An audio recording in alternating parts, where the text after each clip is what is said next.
নমস্কাৰ, মই মণি। আপোনালোক সকলোকে মোৰ পাকঘৰলৈ স্বাগতম জনাইছোঁ।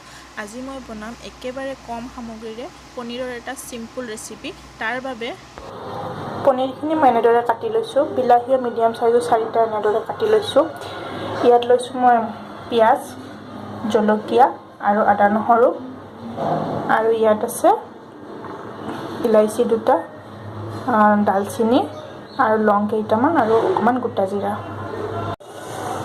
গোটেইখিনি সামগ্ৰী মই এনেদৰে ৰেডি কৰি লৈছোঁ। এতিয়া মই বনাম। এতিয়া মই কেৰাহী এখন গৰম হ'বলৈ দিছোঁ। এতিয়া মোৰ কেৰাহীখন গৰম হৈ গৈছে। তাত মই দি দিছোঁ তেল। যিহেতুকে মই পনীৰখিনি আগতে ফ্ৰাই কৰি ল'ম, সেইকাৰণে মই তেল দি লৈছোঁ। তেলত মই দি লৈছোঁ অকণমান নিমখ, অকণমান হালধি দিম। এতিয়া এইখিনি ভালদৰে মিলাই ল'ম।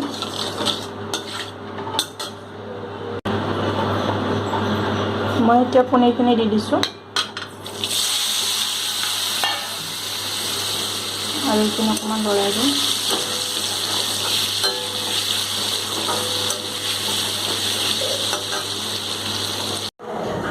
এয়া পনীৰখিনি মোৰ ফ্ৰাই হৈ গৈছে। এইখিনি মই বেছিকৈ ফ্ৰাই নাই কৰা, অকণমান সময়ৰ বাবে ফ্ৰাই কৰিছিলোঁ। পনীৰখিনি ফ্ৰাই কৰা তেলতে মই এতিয়া দি দিছোঁ এই মছলাখিনি।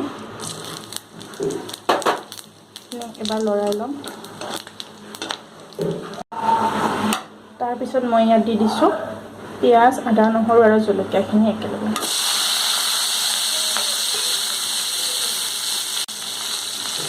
এতিয়া এইখিনি মই এবাৰ লৰাই ল'ম।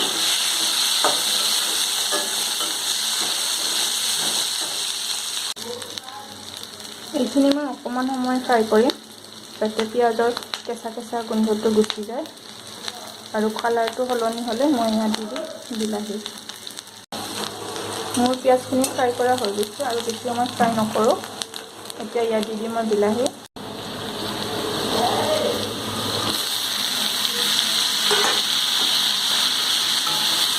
এইখিনি মই এতিয়া ভালদৰে মিহলাই লৈছোঁ। মই দিছোঁ অকণমান নিমখ সোৱাদ অনুসৰি, অকণমান হালধি, প্ৰয়োজন অনুসৰি অকণমান হালধি দিছোঁ।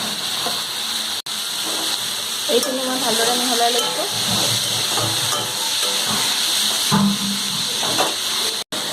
এইখিনি মই বেছি সময় ফ্ৰাই নকৰোঁ, অকণমান বিলাহীখিনি সিজালৈকে ফ্ৰাই কৰিম।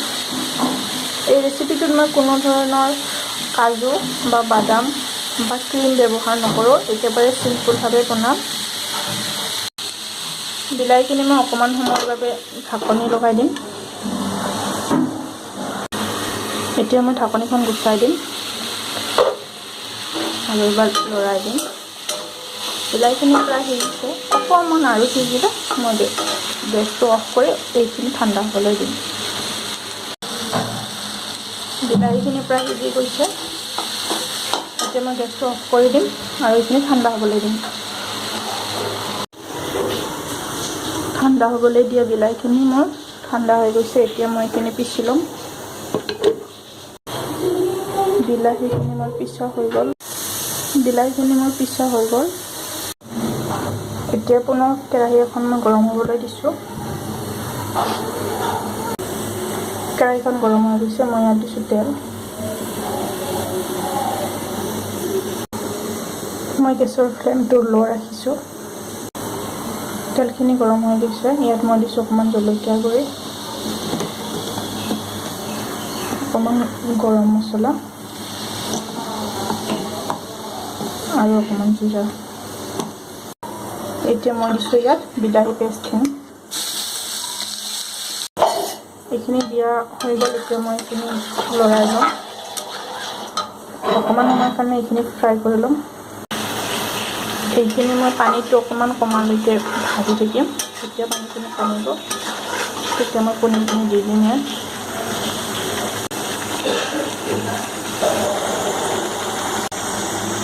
মছলাখিনি প্ৰায় শুকাই আহিছে। এতিয়া মই ইয়াত দি দিম অকণমান চেনিখিনি মই দি দিলোঁ। আপুনি ইচ্ছা কৰিলে ক্ৰীমো ব্যৱহাৰ কৰিব পাৰে। পানীখিনি প্ৰায় শুকাই গ'ল। এতিয়া মই দিম ইয়াত অকণমান গাখীৰ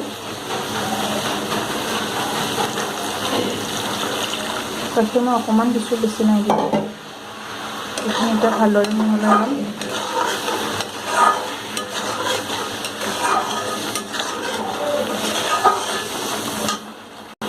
তাৰপিছত মই ইয়াত দি দিছোঁ পনীৰখিনি। এইখিনি মই ভালদৰে মিহলাই লৈছোঁ।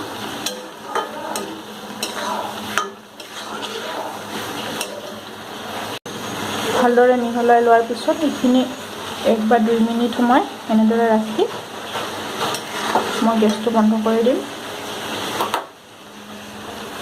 এতিয়া ৰেডি হৈ গ'ল মোৰ আজি চিম্পুল পনীৰ ৰেচিপি, য'ত মই কোনো ধৰণৰ কাজু বা বাদাম নাইবা ক্ৰীম ব্যৱহাৰ নকৰা, একেবাৰে কম সামগ্ৰীৰে বনালোঁ। এতিয়া এইখিনি মই উলিয়াই ল'ম। এয়া আজি মোৰ চিম্পুল পনীৰ ৰেচিপিটো ৰেডি হৈ গ'ল। ভিডিঅ'টি চোৱাৰ বাবে আপোনালোক সকলোকে ধন্যবাদ। যদি মোৰ ভিডিঅ'টি চাই ভাল পালে তেনেহ'লে লাইক, কমেণ্ট আৰু ছাবস্ক্ৰাইব কৰিবলৈ নাপাহৰিব।